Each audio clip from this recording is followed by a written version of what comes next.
23だよ。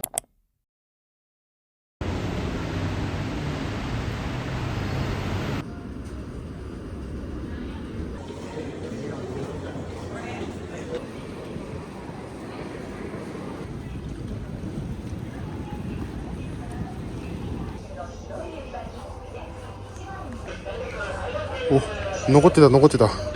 ラスト1個。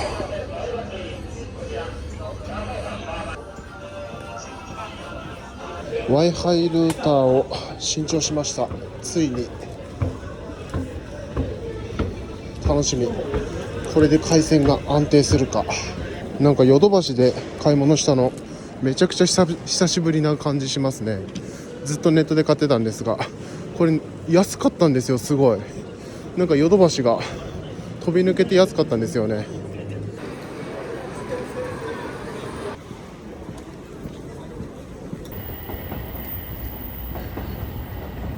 ダメだこれ、バックパックに入んない。頑張って手で持って帰んないと。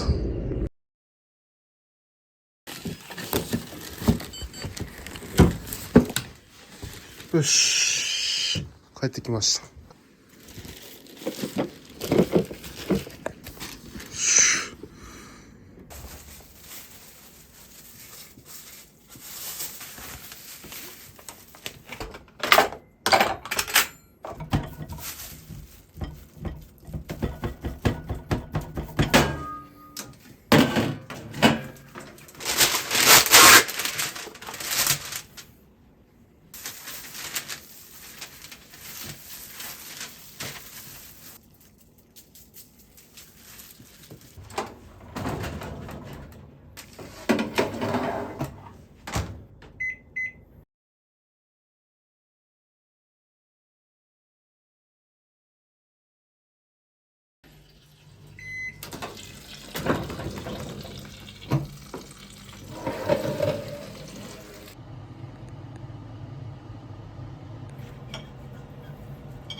昨日は眠すぎて力尽きてしまったので翌日になってしまったんですけど、こいつ Wi-Fi ルーターを新調しました。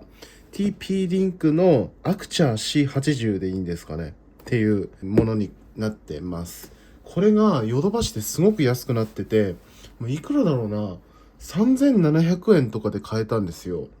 アマゾンでも5000円くらい調べたらしたんですけれども、なぜかヨドバシで格安で売ってて、しかもポイントも 10% つくっていうことで、ヨドバシで買ってしまいました。しかもラスト1個ということもあって。で、なんでこれ選んだかっていうと、価格がお手頃だったっていうのと、あと、なんかアンテナがこれついてるんですよね。アンテナが4つもついてるので、電波のね、方向とかを変えることができるんですよ。なのでそれもいいなと思ったのと、あとこれアンテナが4本もついてるんですよ。だから、ここにも書いてあるんですけれども、広範囲に電波を飛ばせるんですよね。このアンテナを向ける向きによって、4本あるわけなので、こういろんなところに広範囲に電波を飛ばせるっていうのがあったりとか、速度もそこそこ出たりとか、デザインも結構シンプルだったりとかっていうのと、あとこの TP リンクっていうブランドの製品結構気になってたんですよね。なんか評判もすごくいいし、設定とかも簡単みたいだし、ちょっと気になってたので、ルーター、Wi-Fi ルーターこれを選びました。で、買い替えた理由なんですけど、今まで使ってたルーターがね、これなんですよ。このバッファローの、ここに書いてあるのかな、1750っていうのが品番なのかわかんないですけれども、WXR シリーズっていうこのバッファローのルーターなんですけれども、これがね、すごい回線が不安定だったんですよね。で、考えられる原因としては、これ多分めちゃくちゃ古いんですよ。実はこれ友達からのもらい物なんですけれど、友人からもらった時点で3年4年ぐらい使ったって言われてたんですよ。で、もらってからさらに自分も3、4年使ったっていうことで、もうかなり、前の世代のルーターになってると思うんですよね。6、7年前くらいの。下手したらそのくらい古いルーターになってるので、すごいこう回線が、Wi-Fi が途中で切れたりしてて、それがめちゃくちゃストレスだったんですよね。なんか作業してる時とかにいきなりこう Wi-Fi が切れて、で、そうするとなんかこいつを再起動しないと、再び Wi-Fi に繋がんないっていうのがあったりとか、あと、なんて言うんでしょうね。特定のデバイスだけなんか Wi-Fi が切れたりとか、なんかそういうめんどくさいことが起こってたりとか、あと何気に不便だったのが、この部屋の照明をつないでるスマートプラグがあるんですよ。Wi-Fi でこうオンオフできるスマートプラグがあるんですけれども、あれが数ヶ月前からなんかつなげられなくなっちゃったんですよね。Wi-Fi に。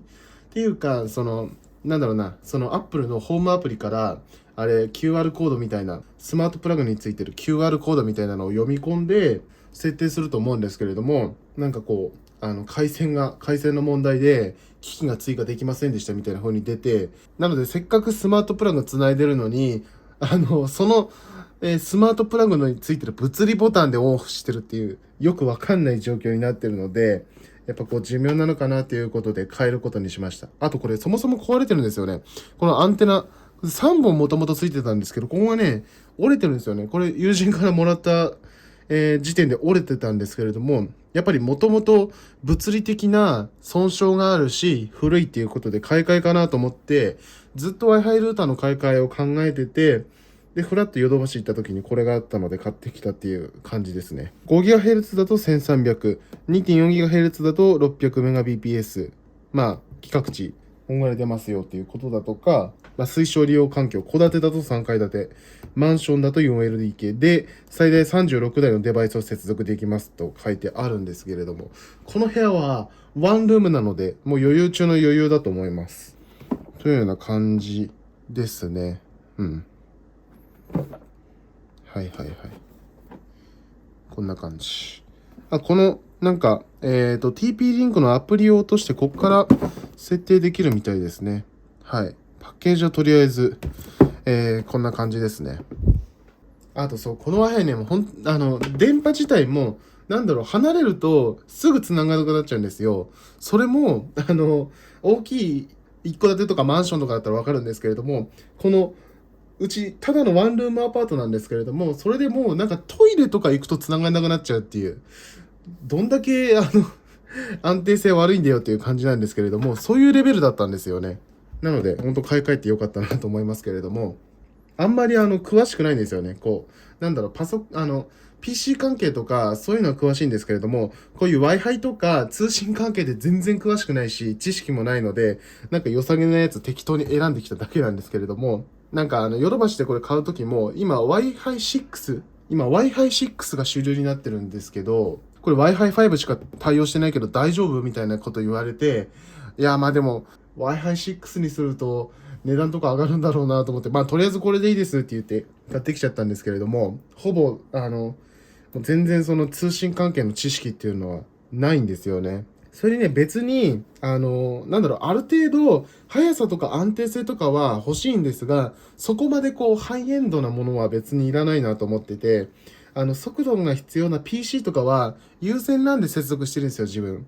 なので、これにつなぐのは、スマホとか、あとテレビとかもね、つないでますが、まあ、テレビの方ではまあ YouTube とかを見るくらいなので、そこまで、まあ、ある程度安定して、速い高速な回線っていうのは必要ですけれども、そのハイエンドのね、回線とかいらないので、別にこの Wi-Fi 経由でゲームをするとかっていうわけではないので、動画のアップロードとか、なんかこう、速い回線が必要な、処理っていうのは、基本的に有線でやるので、Wi-Fi はまあ、なんだろうな、とりあえずその YouTube とか、そういうのが快適に見れればいいみたいな、そんな感じなので、特にこだわりとかもないし、っていうような感じなんですよね。なので、ミドルクラスくらいですかね、これは。知識もないですし、とりあえず、これでいっちゃいます。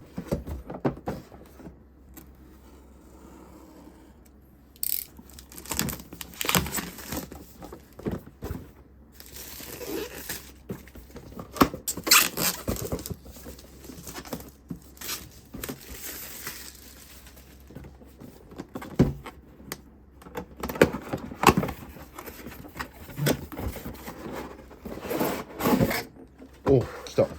内容物は以上ですね。いきなり本体が出てきましたが、これが本体ですかね。おお、こんな感じ。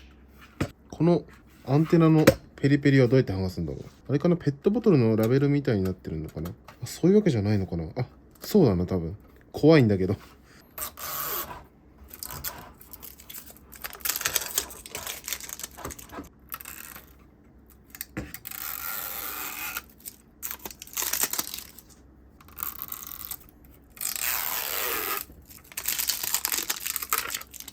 よし。やっと梱包取り終えました。これ本体ですね。うん。あ、まだここ残ってた。よし。こんな感じ。デザインもシンプルで。なんか見えるところに置いても目立たなそうでいい感じです。アンテナはそこそこ長いんですが、この本体の部分はめちゃくちゃちっちゃくていい感じ。で、これが AC アダプターですかね。と、こんなのがついてきました。Wi-Fi 情報カード。ここに、あれですね、Wi-Fi の名前とかパスワードとかを書いて、わざわざ Wi-Fi の裏見なくてもいいようにできるんですかね。あと、こいつが、なんか注意事項とかが書かれた紙。で、これが取扱説明書ですかね。でけえな。まあ、つなぎ方とか、あと、アプリの操作方法とかも書いてありますね。うん。そんな感じですかね。あ、そして、LAN ケーブルもついてきてくれてますね。あ、何気に嬉しいな。これって、あれなのスピードとかはどのくらいのやつなんですかね。やっぱり付属してくるっていうことは、この、ルーターの、本領発揮できる、グレードのケーブルなんでしょうか。なんかパッと見、付属の LAN ケーブルについては書いてないんですけど、どうなんでしょうね。全然こういう通信系は全然詳しくないので、パッと見でもわかんないんですよね。わかんないわ。どうなんでしょう。ちなみにここのポートなんですけど、一番左がこれ電源ボタンですかね。で、その次はこれが、あれですね、AC アダプター挿すところ。で、ここが1のポート。で、あと LAN のポートが4ポートついてて、で、ここがリセットボタンとかそういうやつですね。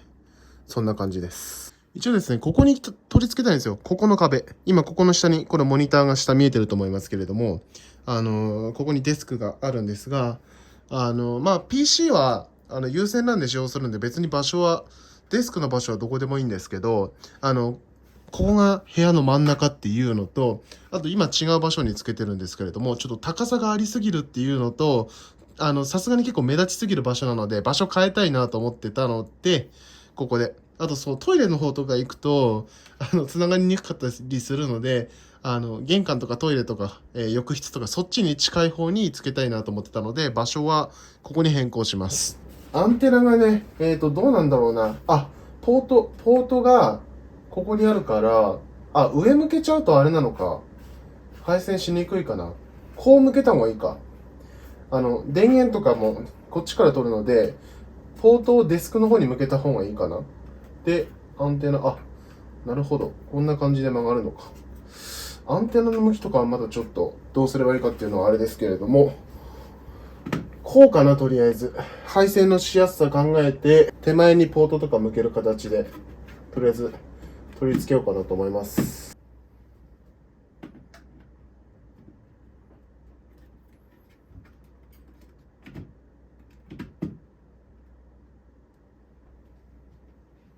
よし。じゃあ、まず電源かな。ちょっとね、ここめちゃくちゃ届きづらいとこになっちゃいましたね。この右側にはデスクがあって、左側には、キッチンがあってって、なかなか近くまで行ってアクセスできないので、手を伸ばさないと届かないっていうね、めちゃくちゃアクセスが悪いですが、とりあえず電源と、あれですね、LAN ケーブルは、あれですね、前のルーターから引っこ抜いて、つなげようと思います。あれだね、アプリの設定ってどうなのかな？ Wi-Fi、前の Wi-Fi でもいいのか。ここ、全然ね、外の通信がこの建物入んないので、一応アプリだけ落として、まあでもちょっと説明書読んでやってみますか。よし。で、そしたら、ここに設置すると、こう、だらんとケーブルが垂れ下がってしまうんですよね。なので、この、ケーブルカバーを使って隠したいんですけれども、こいつこのまま直接貼ると壁紙剥がすときに剥がれてしまうので、両面テープ貼ってから、両面テープじゃないわ。養生テープです。養生テープ貼ってから、貼ると、剥がれないで、うまく貼ることできるんですよね。これ賃貸に住んでる方は知っといた方がいいと思いますけれども、こういうのに限らず、粘着物貼るとき、養生テープ下に貼っとくと、養生テープって粘着力が弱いので、壁紙、剥がすときに壁紙一緒に持ってかれないので、めちゃくちゃおすすめです。で、あと工事用の、養生テープとかだとよく緑とかだと思うんですけれども、白とかね、壁の色に合ったもの、あと透明とかね、買うと目立たないので、養生テープいいですよ。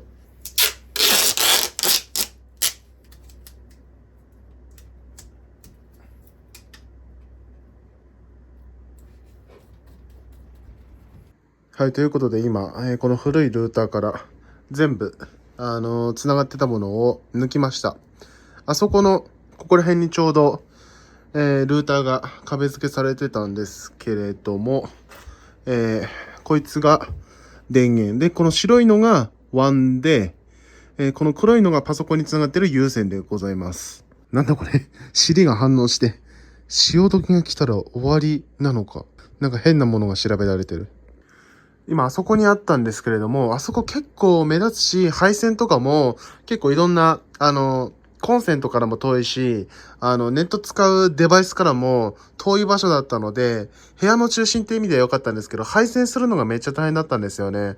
あとコンセントがなかったから、これクローゼットの中まで、なんかいろいろ、コンセント引っ張ってたりとか結構大変だったんですが、あそこに移設するっていうことで、かなり、そこら辺は楽になるんじゃないかなと思います。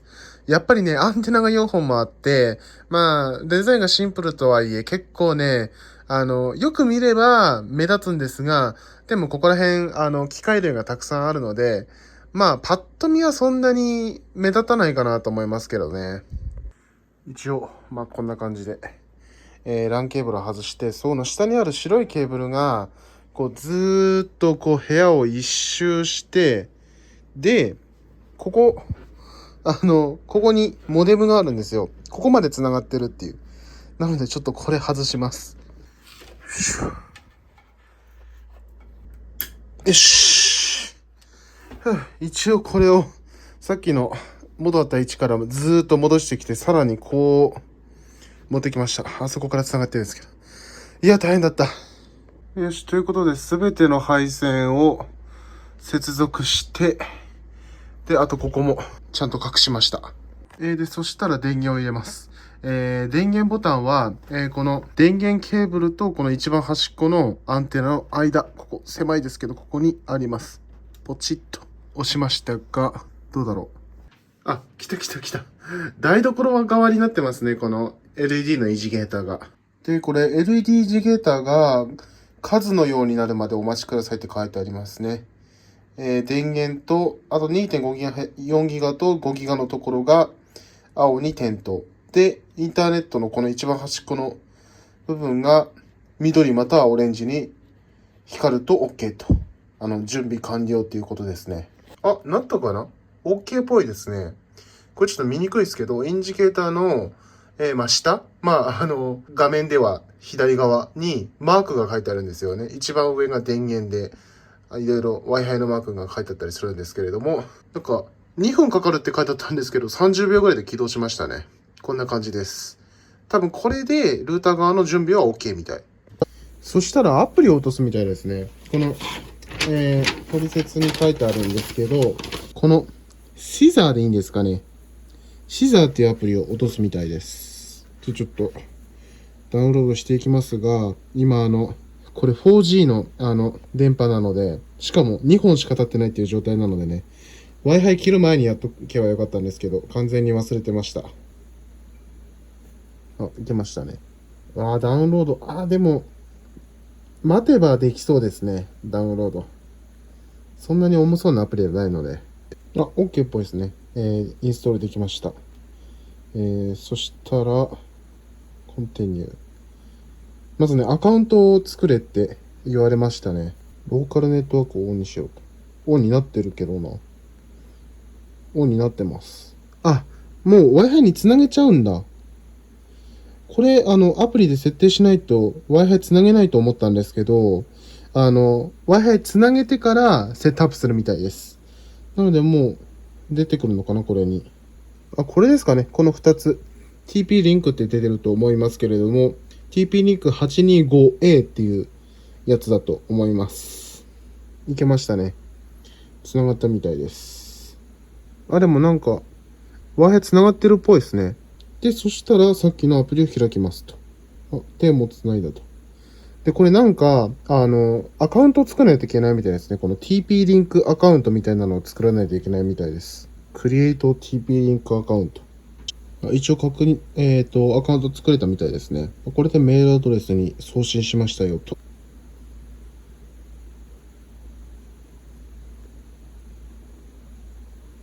アクティベーション成功って出ましたね。出てきました。マイデバイス。これですね。アクチャ C80。これが多分今のルーターだと思います。そしたらこいつを選択して、この管理用パスワードっていうのを設定するみたいですね。いけました。で、お使いの接続タイプ。インターネットの種類を選べってことですね。多分これかな。多分そうだと思います。プロバイダーから発行されているユーザー名とパスワードを入れろということですが、そんなのわかるかな。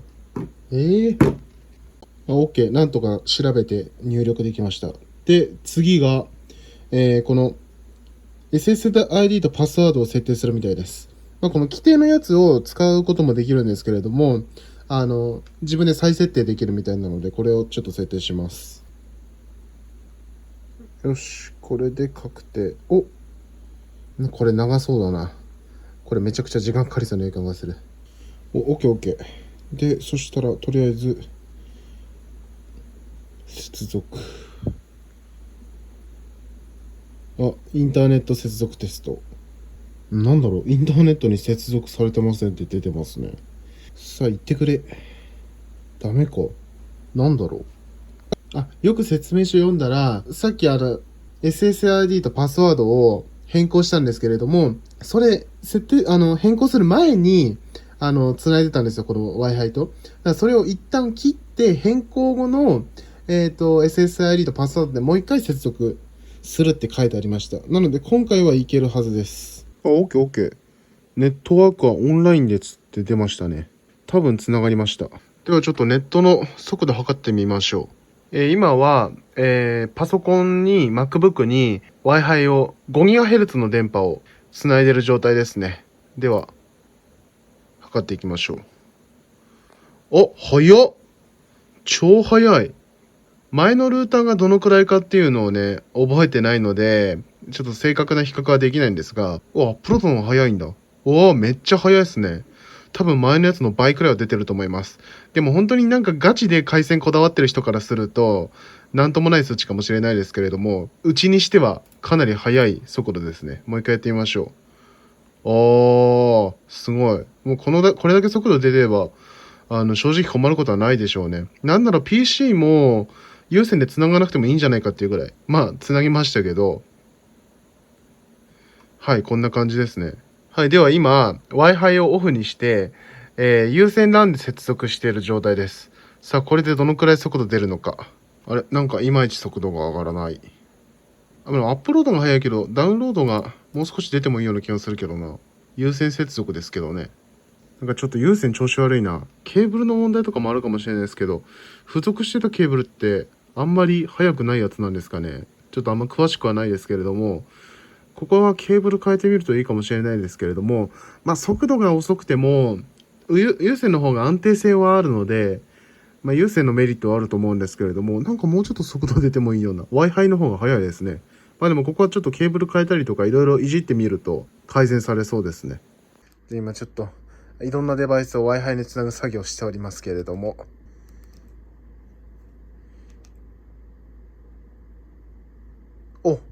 OK。OK。なんとかセットアップして使えるようになったんで、よかったです。あとはいろいろケーブル変えたりとかしてもっと速度上がると思うので、安定性とかに関しては前のルーターより全然、てか、安定性は、バリバリいいと思うし、速度とかも前のルーターに比べると結構上がったので、とりあえずこれで、ひとまず落ち着いたかなっていう感じはしますね。よかった。あと、何よりいいと思ったのが、この TP リンクのアプリですね。この Teaser。ちょっと読み方わかんないんですけれども、このアプリがやっぱすごく優秀で、Wi-Fi のパスワードとかをここで確認したりとか、TP リンク製品複数台持ってると、ここに全部表示できて管理できたりだとか、インターネットの接続テストとかそういうなんか問題が起きた時にどこが悪いのかっていうのを診断してくれたりとか、そういう機能がすごい、充実してるので、そしてめちゃくちゃ使いやすいし、このアプリでいろいろできるっていうのがかなりこの TP リンク製品のいいところですね。このルーターに限らず多分 TP リンクの製品全部このアプリで管理できると思うので、やっぱこういうところね、すごいいいポイントですね。なんかね、正直日本メーカーとかはあまりこういうところを意識してないんですよね。っていうかなんかアプリとかあってもすごい使いにくかったりっていうのが結構あるあるなんですけれども、海外ブランドってこう日本製とかに劣るところは結構あるとは思うんですけれども、個人的には日本の製品より海外の製品の方がこういうアプリとかがすごい発達してて、シンプルに何も考えないで使えるので、こういうところがやっぱりいいなと思いますね。TP リンクかなりおすすめです。何せコスパいいですしね。もう3、4千円ぐらいでこれ買えたので、すごい満足度高いですね。多分今年に入って一番買ってよかったものだと思います。まだ今年入って20日しか経ってないですけど。